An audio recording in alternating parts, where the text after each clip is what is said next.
దేవునికి స్తోత్రం.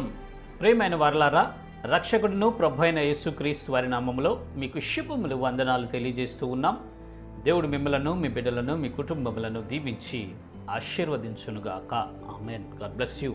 దేవునికి స్తోత్రం. హల్లెలూయా. ప్రియమైన దేవుని పిల్లలారా, మనం ఒక పని చేసేటప్పుడు మంచి ఆలోచన కలిగి చేయాలండి. ఆ పనిని గురించి ఆలోచించకుండా ఎలా పడితే అలా చేస్తే ఆ పనిలో మనం సక్సెస్ చూడలేము, పైగా నష్టపోతాం. ఉదాహరణకు ఒక బిజినెస్సే పెట్టాలని మనం ఆలోచిస్తే ఆ వ్యాపారానికి సంబంధించి మొత్తం తెలుసుకొని ఉండాలి. పుట్టుపూర్వత్రాలు, దాని గురించి విధి విధానాలు, ఎలా చేస్తే మనం ప్రాఫిట్లోకి వెళ్తాం, ఎలా చెయ్యాలి, దాని గురించి కూలంకషంగా పూర్తిగా మనం సమాచారం తెలుసుకొని మంచి ఆలోచన చేసి ఎక్కడ పెడితే బాగుంటుంది, ఎలా ఉంటే బాగుంటుంది, ఏ ప్రజల మధ్య ఏది చేయాలనేది ఒక క్రమశిక్షణ కలిగినటువంటి మంచి ఆలోచన చేత మనం ఆ పనిని ప్రారంభిస్తే దాంట్లో మనం సక్సెస్ చూస్తాము.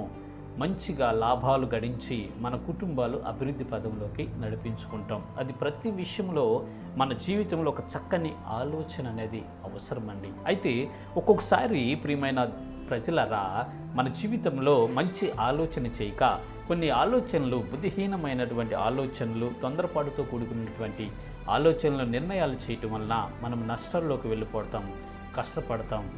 ప్రియమైన దేవుని పిల్లలారా, అది మనకు జరుగుతుంది. అయితే మన ఆలోచనలు ఎలా ఉండాలి, ఎలా చేస్తే బాగుంటుంది, ఎవరు ఆలోచనలు బాగుంటాయి అని మనం ఒకసారి పరిశీలించినట్లయితే లేఖన భాగాల్లో ఈ రీతిగా రాయబడి ఉంటూ ఉన్నది. కీర్తనల గ్రంథం 33వ కీర్తన 11వ చరణము, యెహోవా ఆలోచన సదాకాలము నిలుచును.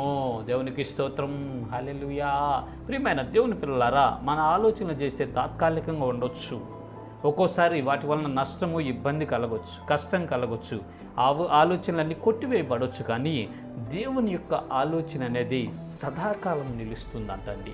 దేవుని యొక్క ఆలోచన అనేది చిరస్థాయిగా ఎల్లప్పుడూ నిలిచి ఉంటుంది అని ఇక్కడ లేఖన భాగాల్లో దేవుడు మన కొరకు రాయించాడు. ప్రియమైన వారలారా, ఓ సహోదరి, సహోదరుడా, మనం చేసే ప్రతి పని, ప్రారంభించే ప్రతి పని, చేయబోయేటటువంటి ప్రతి పనిని దేవుని వద్ద పెట్టి దైవ చిత్తానికి దాన్ని అప్పగించి ప్రార్థన చేసి, ప్రభువా, మరి ఈ పని చేయబోతున్నాము, మాకు చక్కని ఆలోచన ఇవ్వు ప్రభువా, చక్కని ఆలోచన ఇచ్చి మంచి మార్గంలో మమ్మల్ని నడిపించయ్యా, క్షేమకరంగా నాయన ఈ పని సక్సెస్ఫుల్ అవుటకు సహాయం చేయి ప్రభు అని మనము ఆయనకు అప్పగించినట్లయితే ఆయన చక్కని ఆలోచన చెప్తాడు. అది నిత్యము నిలుస్తూ ఉంటుందంట. సదాకాలము దేవుని యొక్క ఆలోచనలు నిలిచి ఉంటాయని లేఖనాలు సెలవిస్తున్నాయి ప్రియులారా. కాబట్టి మన జీవితంలో ఏదైనా కావచ్చు, అది బిడ్డలకు గురించి చదువు కావచ్చు, ఉద్యోగం కావచ్చు, వ్యాపారం కావచ్చు, వ్యవసాయం కావచ్చు, ఆరోగ్యం కావచ్చు, కుటుంబాన్ని నిర్మించుకోవటం కావచ్చు, కుటుంబాన్ని పరిపాలించుకోవటం కావచ్చు, ప్రతి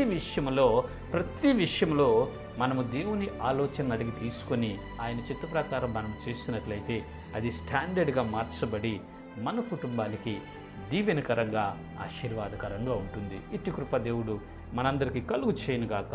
ఆమెన్. God bless you. దేవుని స్తోత్రం. హల్లెలూయా. Praise the lord.